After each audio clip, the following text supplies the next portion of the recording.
I have a question for you before I get started with this week's episode.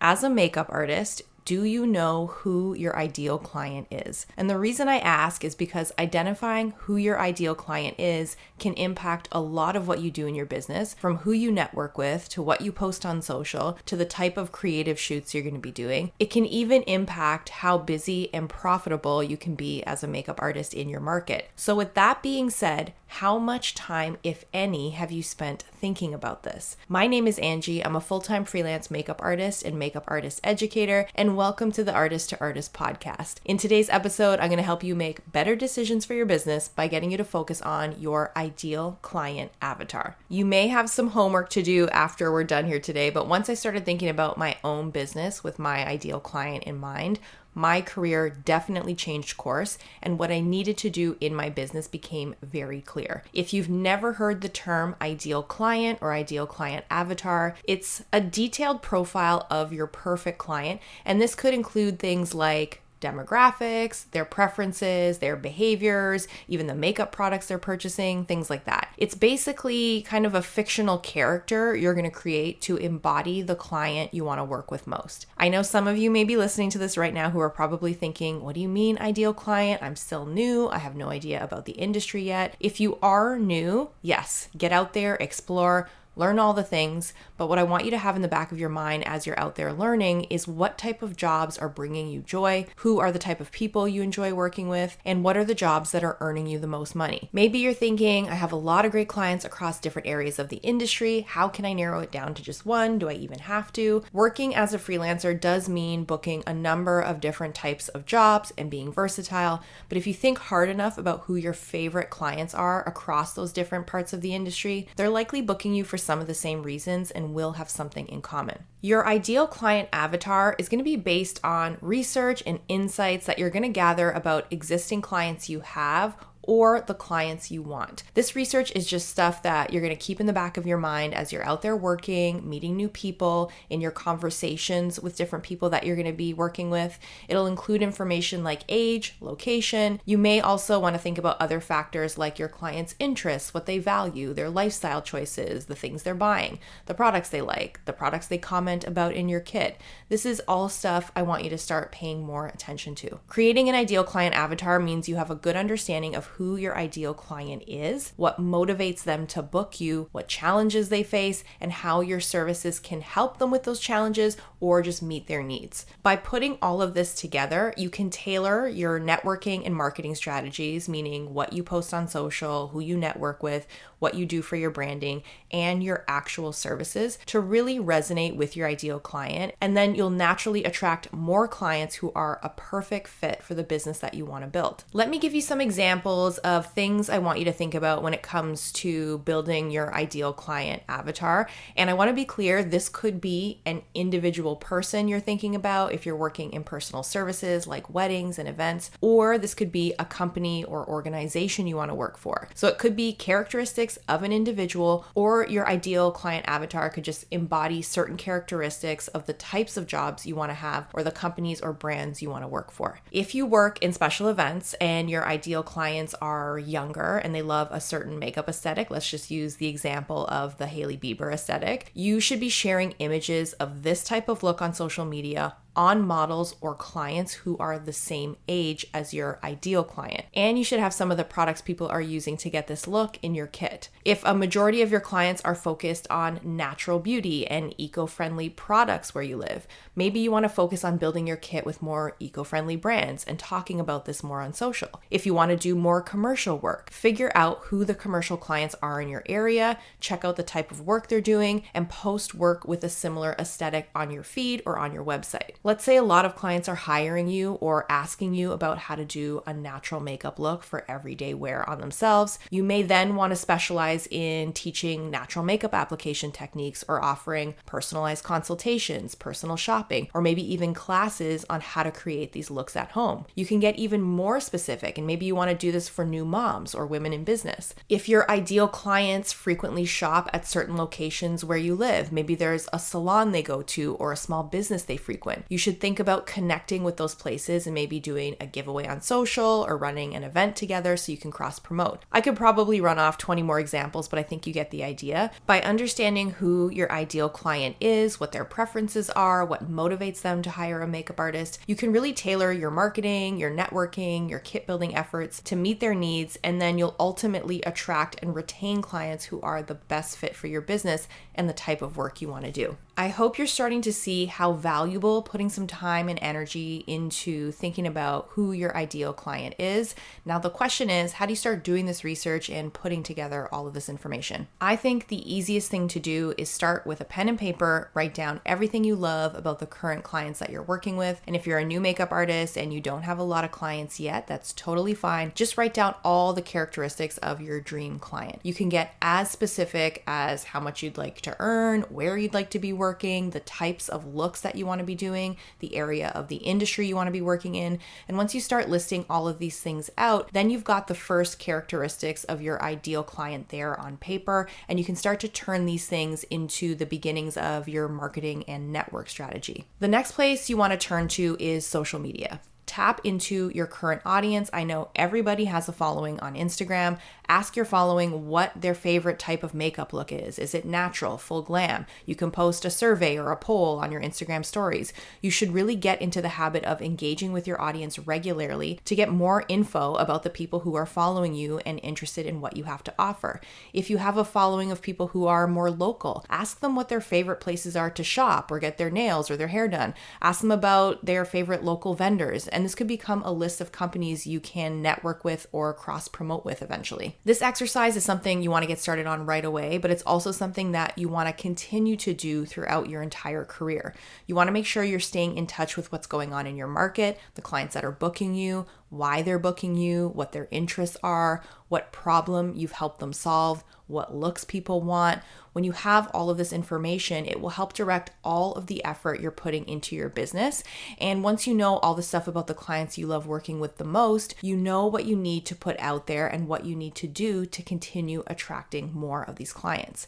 I'm going to share an example with you from my own career. I shared my story in the very first podcast, and I mentioned I used to be represented by an agency. Once I got represented by the agency and I was more aware of what other artists were doing and the types of clients they were working with, I took some time to reflect on this, and I realized my book was just all over the place. I was all over the place. I felt like I didn't know who I was as an artist. My book didn't feel cohesive, and I didn't feel it was an accurate representation of who I was as an artist. There was a point where I took a step back and I started to think about what attracted me to this job in the first place, and it was really my love of makeup. It was all the years I spent in beauty retail, waiting for new collections to come out, looking through a lot of the beauty advertisements and magazines, thinking about how these looks were created and then trying to recreate them myself. I just really loved beautifully executed makeup looks. The type of looks I loved the most were the ones I spent hours staring at as a teenager. Then I had my light bulb moment and I was like, you know what? I love makeup, and I knew there were so many clients in my market shooting makeup or more beauty-focused campaigns. So I started putting my effort into building out my portfolio with more beauty-focused looks. I stopped with all the fashion-focused stuff, even though my agency at the time was really pushing me towards doing these shoots with full teams, and I did a couple, but I really had and I still have not that much interest in fashion. Like truly, I love looking at it and I appreciate it, but I don't care about it in the way that I care about makeup. I wanted to work for beauty brands. I wanted to work for clients who were shooting things that were beauty focused. And when I started to think about who my ideal client was, it was clients who wanted really pretty, well executed makeup looks. I started to network with photographers who were kind of at the same level as me and who were shooting primarily beauty-focused stuff. And I was only posting really beauty-focused looks on my Instagram, like a lot of makeup and nothing else. And when I started focusing my efforts on attracting my ideal client, let me tell you what happened. My portfolio started to become full of beauty-focused images. The more I did, the more I posted. I had photos by photographers. I had a lot of BTS photos and videos.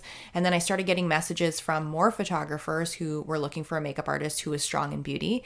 And then I started doing some macro beauty shoots, which is the really close-up stuff, which was actually kind of a natural progression for me from regular beauty work, if you think about it. I have to also remind you, I was on an agency roster with some some very experienced makeup artists. And when I say experienced, I mean portfolios full of celebrities on this roster. But this roster was divided up into two categories. The first category consisted of just the regular artists, and then there was an emerging artist category, which is where my portfolio was because I was newer to the agency and newer to the industry.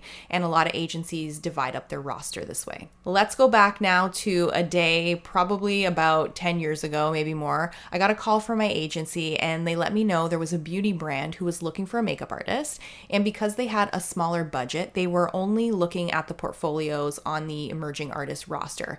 And my portfolio was one of the only ones that had really strong beauty focused images and macro beauty images because that's what they were looking for. So they wanted to hire me for a shoot. That company was Velour Lashes, and the job I got hired for was to be a makeup artist for the images they were shooting for their launch at Sephora. So as a result of me focusing in on my ideal client, putting in the work to attract that ideal client, I was able to achieve what I wanted for my business. And the cherry on top was that my work was going to appear in store and online in one of the biggest beauty retailers out there. And they are still my client today. I really cannot believe I have work on the Sephora website and sometimes in store. And it's really a dream come true for me. My 16-year-old self would be absolutely losing her mind if she knew this was coming. The domino effect that happens goes like this. I thought about who my ideal client was and what they would want to see in order to book me. I put in the work to attract this ideal client. I got booked by my ideal client, and then that booking started a long-term relationship that gave me images for my portfolio I could use to attract more beauty-focused clients. And it allowed me to get better and better at the type of makeup that I love to do. And what has evolved naturally from this whole process with my work with Velour specifically is me getting the opportunity to really refine and perfect a natural makeup application.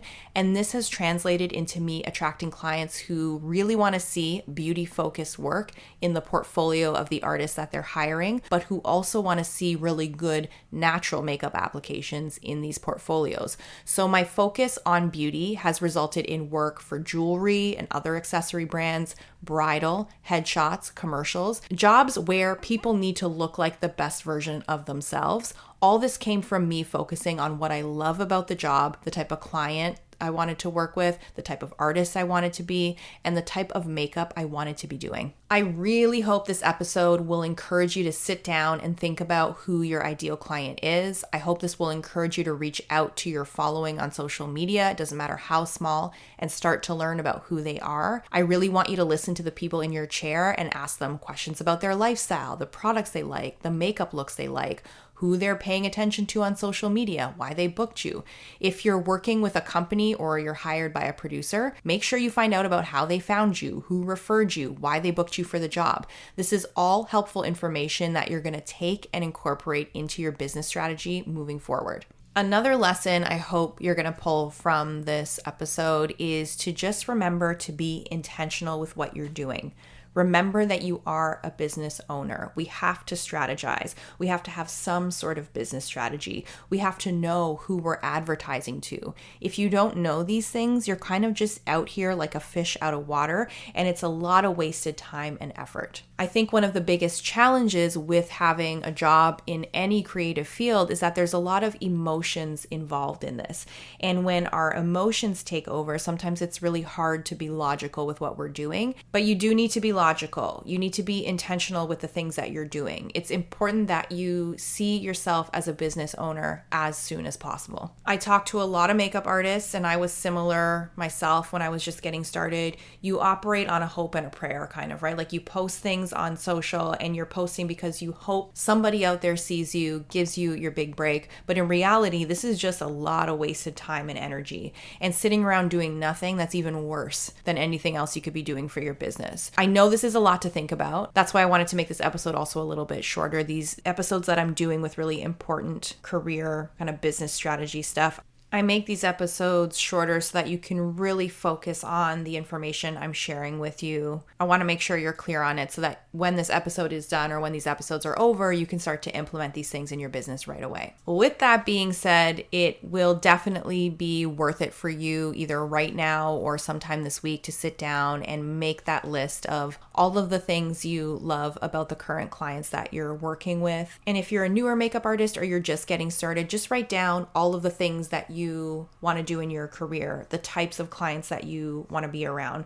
Think of the lifestyle that you want to have. Think of the type of makeup that you want to do. Just kind of brainstorm and make a huge list. And from there, you're going to take action and think about what this ideal client or these ideal jobs, the people that are hiring you for these things, what are they looking for? And then you're going to get out there and start doing all the things these people are going to be looking for. Maybe it means posting more on social. Maybe it means purchasing a few different products for your kit, networking with different people. This is the domino effect that is going to happen once you start thinking about your ideal client. I promise you, this is career changing stuff. It was for me, and I know how helpful it's going to be to your business. So thank you so much for listening today. If you're enjoying what you're hearing here, please share this podcast with another makeup artist. And don't forget to follow Artist to Artist on Instagram. We need to take over this algorithm. I don't know what's going on out there these days. I will include more ways that you can learn from me and connect with me in the show notes. I hope you have a great rest of the week, and I will talk to you next week.